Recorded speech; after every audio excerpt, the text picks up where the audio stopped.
Marc put the hard-on back into rock and roll. He made it shiny, he made it effervescent, he made it fun. He was definitely born to boogie, yes, he was always a star. France is fine, France is good, everybody says it's just like Robin Hood. I mean, Marc, I felt was certainly a pioneer and the prince of glam rock. He was a big influence on the 70s because he was the first real glam rocker in the way he looked. Everybody else followed him, even Bowie. He gets labelled as a glam act. He's not a glam act. He's a great pop rock act, one of the great ones. He was constantly exploring himself and musical frontiers and expanding them. T-Rex was probably one of the most influential bands of the 70s. Without T-Rex, I'm not sure whether David Bowie would have actually come up with a Ziggy Stardust image. I'm not sure whether glam would have happened. I'm not sure whether we would have seen men with long hair walking around with feather boas and glitter. He definitely sort of changed the direction of sort of British music. It's plain to see you were meant for me, and you're told that when it's such a ritual. If I am a star, it feels all right. You know, it's... Are you? Edwin Star? I don't know, people have said that. I consider myself an artist, you know, and a writer, a poet, guitar player. So if that's what a star is, then I must be a star, I suppose. Right at the beginning, Marc Bolan had the magic. But right at the beginning, he wasn't tapped into it, as he was later on. It's the learning process. But he always had the capability of French kissing the angels and being French kissed back. Tyrannosaurus Rex, when they first came out, were basically a duo. They were Marc Bolan and Steve Took, and Tyrannosaurus Rex was a folk duo, if you like.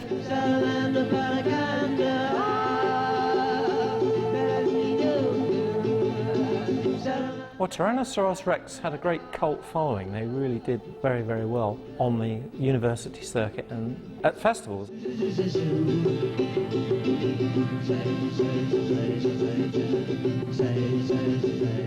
As a DJ on the radio in Ireland, as a young chap, I would play Tyrannosaurus Rex records in all their transcendental jingle, jangle, hippy-dippy, bleating voice glory.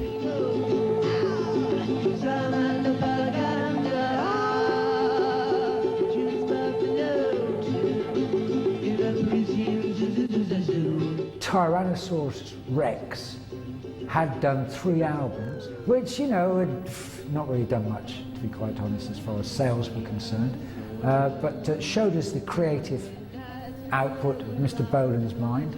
They were very, very a psychedelic hippie sort of love power band. He had lots of those hippie sort of principles. It was all love and things like that. Not as if he did change his principles, but he perceived, and everyone perceived, that things had changed drastically in the market, and bands like Zeppelin were coming along, and bands like Free were taking over, and rock was beginning to move.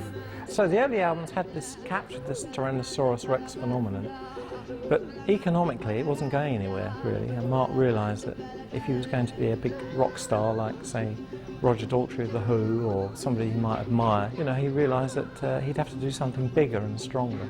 Steve wanted to keep it a hippie thing, and Marc wanted to progress and to become a star. You will find that Steve Peregrine Took was not with Marc Bolan after that period. And in fact, that's where Mr. Mickey Finn comes in.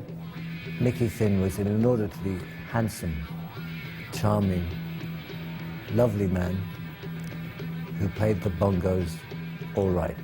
Mickey, in the Tyrannosaurus Rex, when he first came in, was imitating something which Steve Took invented. And that, of course, was because at the time, that's what Marc wanted. Having Mickey Finn there also meant that he wasn't complaining about the electric guitar, because he was just happy to be there. And you know, Marc wanted to make the decisions that was fine by him, so he was along for the ride. And suddenly we've got a 4th album looming. They go into the studio, and when the engineers and producer come into the studio, they're greeted by not the usual, but electric guitars.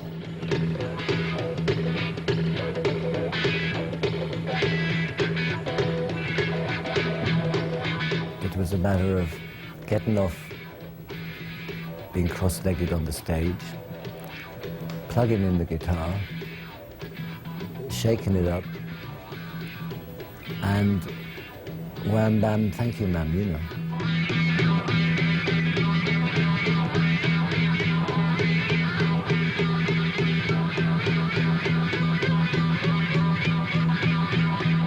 That initial transformation from Tyrannosaurus Rex to T-Rex, it did upset quite a few fans.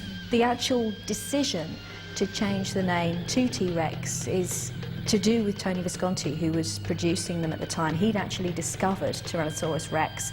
He was on a mission to find the next Beatles.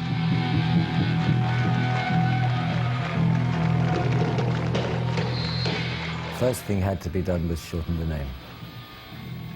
If you have a really long name, it's going to be little on the poster or any graphic, you know. If you have a short name, you can make it bigger, i.e. more visible, you know. Tyrannosaurus Rex was a great name, very evocative name, but it wasn't the sort of thing that would trip off a housewife's tongue. People were finding it difficult to pronounce Tyrannosaurus Rex. I think Tony Blackburn or some DJ couldn't even say the word properly. So, you know, Marc didn't initially go with it, but then eventually he did. Tony Visconti was a very, very able producer, and he came from a different environment. He came from New York. He'd been producing Bowie for a long time.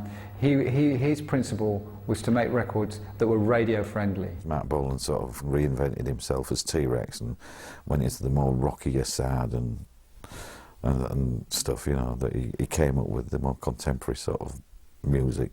It's like a worship for me to write, because I don't do it, you know, it's like I'm being used by a melody as a being, if you want, and there are certain chords that just, there are magic mists within those chords. You play a sort of C major chord, and I hear like 25 melodies and symphonies up here. I just got to pull one out. As T-Rex, Marc really wanted something that was bigger. He wanted to be a rock and roll star.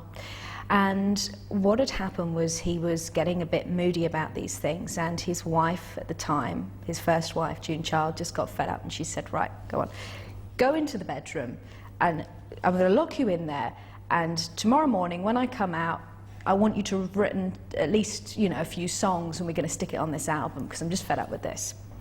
And so Marc went in there, locked himself away, and the following morning the story goes that June came in with this cup of coffee and said, okay, what have you done? And he produced this track, Ride a White Swan, and he said, yeah, I'm happy with this. Ride a White Swan was the first complete change from the old Tyrannosaurus Rex to T-Rex. They actually became from a totally album-orientated band to a band that was driven by hit. It charted at number 25. And then it was kind of around. You'd hear it occasionally. Radio had started to pick up on it. It took time for people to sort of to realise that they liked it. And suddenly it was not reissued or re-promoted, I think's the word we're looking for, re-promoted, and bang, it goes up to number 2.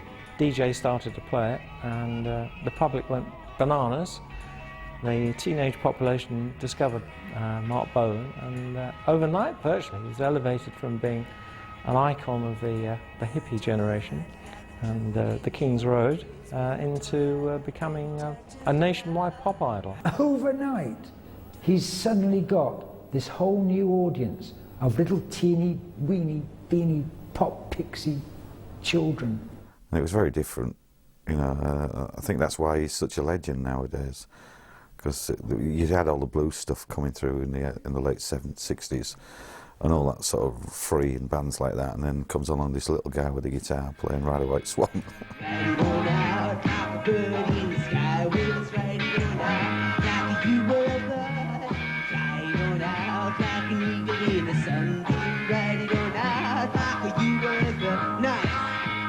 It's a very simple song, but just great. I think his vocal, because before Marc's vocal was always a bit slurred and he had this particular diction thing going on and the trem on his voice, and it's still there in White Swan.